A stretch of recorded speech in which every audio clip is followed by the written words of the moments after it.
News के प्रायोजक हैं doctor Asadullah Khan English medium school और जूनियर कॉलेज सोलापूर। दक्षिण सोलापूर तालुक्यामध्ये पोटच्या 9 वर्षीय मुलीचा गळा दाबून हत्या केल्याची दुर्दैवी घटना घडली आहे। पोटच्या 9 वर्षीय मुलीचा गळा दाबून बापानेच तिला घराशेजारील खड्डा करून तिचे प्रेत पुरून टाकले।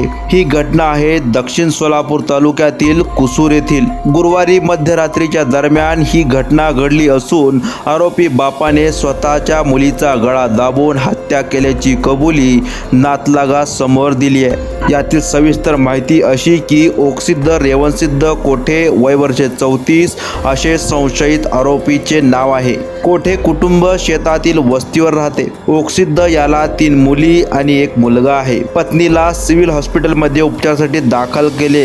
1 मुलगी आणि 2 मुली गावातच आजोळी मुक्कामी गेल्या होत्या। मयत कुमारी श्रावणी ही आजोबा रेवणसिद्ध यांच्या जवळ झोपली होती। उशिराने ती दुसऱ्या खोलीत झोपलेल्या वडिलांकडे गेली, मात्र रात्री ओकसिद्धने तिचा गळा दाबून हत्या केली। घराशेजारीच खड्डा खोदून तिला पुरून देखील टाकले। सकाळी आजोबांनी नात श्रावणीची चौकशी केली। आजोळी तसेच गावात तिचा शोध घेतला। नातलग वस्तीवर जमले। घराशेजारी खड्ड्यातील माती, त्याकडे चिखलात गेलेली पावले पाहून सगळ्यांना संशय आला। मंद्रुप पोलीस ठाण्याला याबाबत कळवण्यात आले, तेव्हा पोलिसांच्या समोर खड्डा खोदला असता त्यात श्रावणीचा मृतदेह आढळून आला। नातलगांनी विचारले असता वडिलांनी मी स्वतः तिचा रात्री गळा दाबून पुरून टाकल्याची कबुली दिली। मंद्रुप पोलिसांनी घटनेचा पंचनामा करून मृतदेह शवविच्छेदनासाठी ग्रामीण रुग्णालयात दाखल केला। तेथे अकस्मात मृत्यू अशी नोंद करण्यात आली।